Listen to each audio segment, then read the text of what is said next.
Hello, welcome to our first session. In this session, we'll focus on the use of the Google Cloud Platform. We'll first redeem our coupon, then we will access the platform, create a virtual machine, and connect to the virtual machine. Finally, we'll run some simple commands in order to play around with the VM. I'm actually now in the Moodle page, and I am in the preparation for first class style. So go there, and if you scroll down, you will see the student coupon retrieval link. So use this link in order to retrieve your coupon. Just click on it. You will need to provide your first name, your last name, and your preferred school email. Now this will be an email that you use from Birkbeck. This means that you should have one of these extensions. I believe you can use the student.bbk.co.uk to redeem this coupon. In my case, I will select the DCS BBK and I will just add my username here.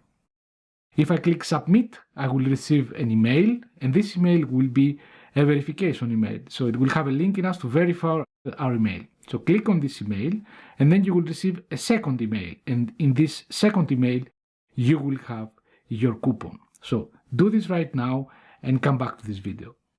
In my case now, I will continue. I already verify my email, and I'm now received here my coupon.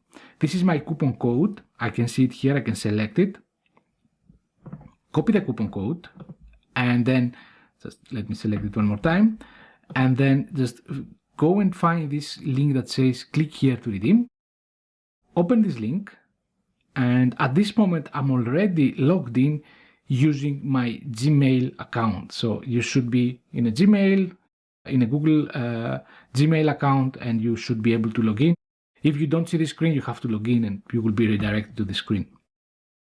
Paste here your coupon code and accept and continue. Now, when you proceed after this step, you will have your first entrance to the Google Cloud Platform. Well done, we are now in the Google Cloud Platform. The first thing to do here is to agree the conditions, and I don't want to receive any mails, so I will just agree and continue. In the Google Cloud Platform, as we can see here, this is the window that we open. The first thing we can explore here is this trial of $300 in credit that we can have.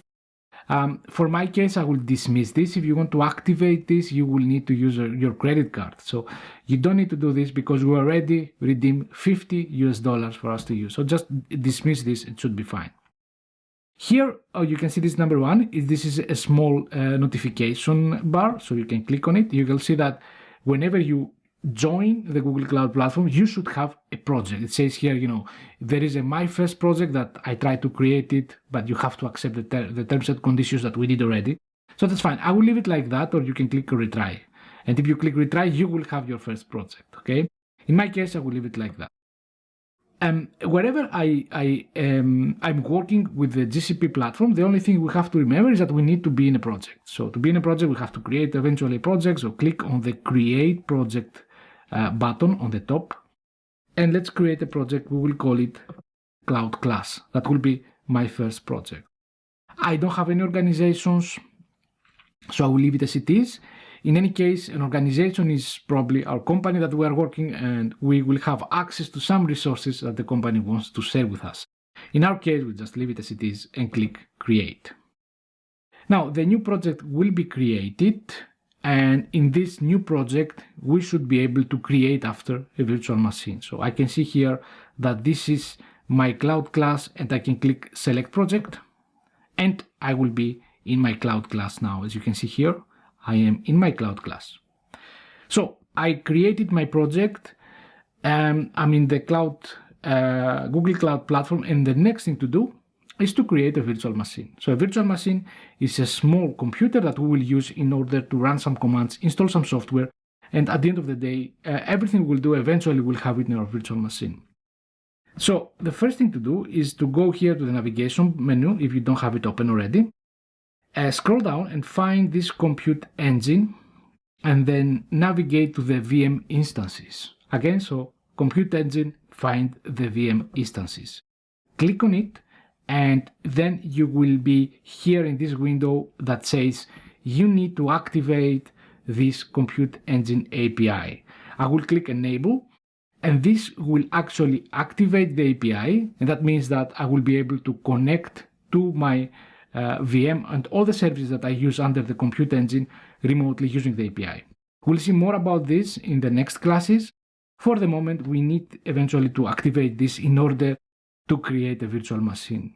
This will take a minute or so, so while this is created and disactivated, I will be able also to go here on the left side in the navigation menu, and I can see other things here just to remind you that we were here in the Compute Engine and we can see here the VM instances. Now the VM instance is the instance that we'll create, and inside this instance that will be an Ubuntu instance, we will have all the software that we need to install, right? So we'll play around with creating some web servers, creating APIs, microservices. We can also install software such as we'll install eventually Docker, and we'll deploy Cassandra, we'll deploy MongoDB, whatever we want to deploy, we can do it in this VM instance. Actually, this will take some time. As you can see, it's still created, but yeah, I think now it's done. All right, so I am redirected back to the VM instances. I enabled my Compute Cloud API, and now I can start with the creation of my first instance or virtual machine. I can go here that says create instance, or I can go here that says create instance. It's exactly the same thing. So I will do it from the top. Click create instance. And here now we can give an instance name. That's the name of the virtual machine. I will call it Cloud VM. That will be my first VM that I will have. And here it is the region that this VM will be deployed. As you can see here is in US Central in Iowa. And the cost for this is $25.46 per month. This is the cost if we have the VM online 24 hours per day, 7 days per week. In our case, we will always turn on and turn off the VM, and we are doing this in order to save some costs, so we don't need to have the VM always on. So every time we finish the work, just turn off the VM, and then we can go back and turn on. That should be fine. Whenever the VM is in turned off condition, this means that we don't get charged for this. That's good news. We can actually play around a little bit with the cost. For example, if I want to deploy my virtual machine in Europe, in London, I can do that. But what I will see here is that the cost goes high. From $25 went to $32 per month. And this means that for us, it's a better choice to just deploy this in here in US Central 1, Iowa, that is also low CO2, and that's good news for us to use. The second configuration here that we'll do is to select the machine type. That means what kind of size do we need to have in our virtual machine. Just click on it and you will see here that you have different sizes. These are the default sizes. For my case, I will go for E2 small, 2 CPU and 2 GB of memory. That should be enough for running a simple virtual machine with some simple commands. In any case, we will delete the VM whenever we finish this tutorial, and we can go back and create a new VM and increase the size of the VM. What we have always to remember is that the VM size is actually related with the software that we want to install in the VM. So we need to check the minimum requirements of the software that we need to install in order to have the appropriate VM size. In our case, 2 CPU and 2 GB of memory, it should be enough. I will skip the rest and I will go directly here that says boot disk. The boot disk is actually the operating system that I will use whenever I will create my virtual machine. So I will click here change, and I will go here in the Debian, that is the current software that operating system, but in my case I want Ubuntu. So I will just type Ubuntu. I will see the Ubuntu selection here. And in my case, I will leave it Ubuntu 18.0.4. This is the one that we'll use for all our classes. So Ubuntu 18.04 LTS, this is the image that we'll use. Everybody will use the same image, so we'll have always the same software patterns, how to install software, how we update, all these things. It should be fine if we use the same image. The disk, it will be a balanced persistent disk. If I want, I can make an SSD disk, but if I have an SSD disk, this means that the cost will go higher. So I will give it balanced persistent disk. So the size from 10, I will make it 15, and that should be fine. I will click select, and I will see that by increasing the size of the disk, my cost went slightly high, but that should be fine. So the disk size does not really necessarily change dramatically the cost of your estimate. I will scroll down now, and I will see here the firewall. I will allow the HTTP and HTTPS. And by allowing these ports here, I will be able to connect to my servers. For example, if I have a web server running in port 80, this port, it will be open automatically. In any case, we will control this in the next tutorials, and we'll see how we can actually open certain ports, not just port 80. If we want to open port, for example, 3000 for a specific service that we are running there, how we can do it in the GCP. For the moment, I will just leave it like that. Before I will click on create, I will just see one more time what we did. We just gave a name to our VM, a region, we let it the default one. We changed the machine type, and this is 2 CPU, 2 GB of memory. We changed the image, that is the operating system that will boot my VM, the size of the VM to 15 GB. I opened the ports for HTTP and HTTPS traffic, and now I'm ready to start. I will click on create. So by clicking create, I have eventually a virtual machine that it will be up and running soon. So it takes a minute or so in order to have the VM ready.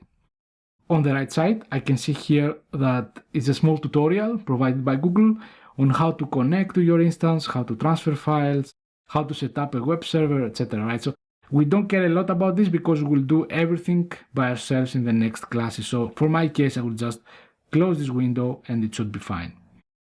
Eventually, I will have my VM. As you can see, it's now ready. The status is running. I have my tick there. The name is Cloud VM, is the one that I just created.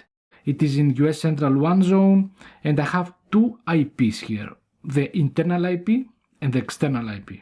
So the external IP is the one that we'll use in order to connect from, for example, from our computer in home.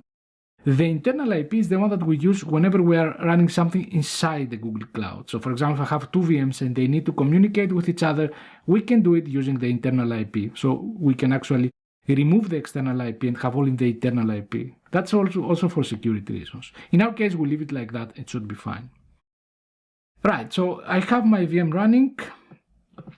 The next thing to do is to connect to the VM. So I can just click here on the SSH. And it's a way for me to actually connect to my virtual machine, right? Creating a small terminal connection in order to run commands. I can see here it says, do you want to initiate the SSH? Yes, I connect. And I click connect and I wait. Another thing here is that if you have a pop-up blocker in your browser, you might not see this window. So please deactivate the pop-up blocker for Google Cloud so you can actually access the terminal. While this is also connecting here, you will see that the terminal is a simple way to interact with a server where we add commands using the keyboard, right? So you will see here that I am connected now to my VM. My VM is an Ubuntu 18.04.6 LTS. That's operating system that I selected. I can see the internal IP here, and I can also see that I'm connected as user1 BBK. That's my user, okay? At Cloud VM, all right? So that's my user, and this is my VM. I can run the command pwd, and I can see that I am in this folder that's called home user1 BBK, and this user1 BBK is created automatically by the Google Cloud. So if I go here, for example, I can see that I am connected as user1.bbk, and this is the user created by the Google Cloud Platform user1_bbk. So we cannot use the dot in the Linux in this case, so we use the underscore. Now, what else we can do here? We can run a command, a ls command, that means list all the contents of your folder, and there is nothing there, that's fine. I can create a folder, make a new directory, and call it Stelios1, for example. I just press enter, and now I can list again, and I can see that I have everything here. It's just a simple folder that is just created, nothing serious. All right, so that's a basic tutorial on how to connect to the Google Cloud Platform, how to create a new VM, and what are the basic configurations that we need to do. For the moment, what I will do is I will click here to close this window, leave from the terminal, and I will just click on the More Actions that is here on the right side of my virtual machine, More Actions, and I will stop my virtual machine. Whenever I stop my virtual machine, the moment the machine is off, this means that I will not get a charge for the machine. That's fine, all right? So every time you finish your work, make sure you turn off your virtual machine. In my case, I can see here that the machine is still active now, and I can see here that from this small notification bell that this is the process of stopping the machine. It might take some minutes. Whenever the machine is stopped, we can also delete the virtual machine, right? So we can delete it and we don't need to use it in the future. We need to create a new virtual machine. We can do that as well. So in my case, I can go here in these More Actions and I can say, delete the virtual machine, just click delete, and eventually when the machine is stopped, then it will be deleted. So these are like two actions will be executed one after the other. Okay, so that would be all for this session. I hope you feel a little bit more confident now on how to use the Google Cloud. Just create a new virtual machine and you can just run some simple commands. And in the next session, we'll see what else we can do with a virtual machine. Until then, stay safe and I will see you soon.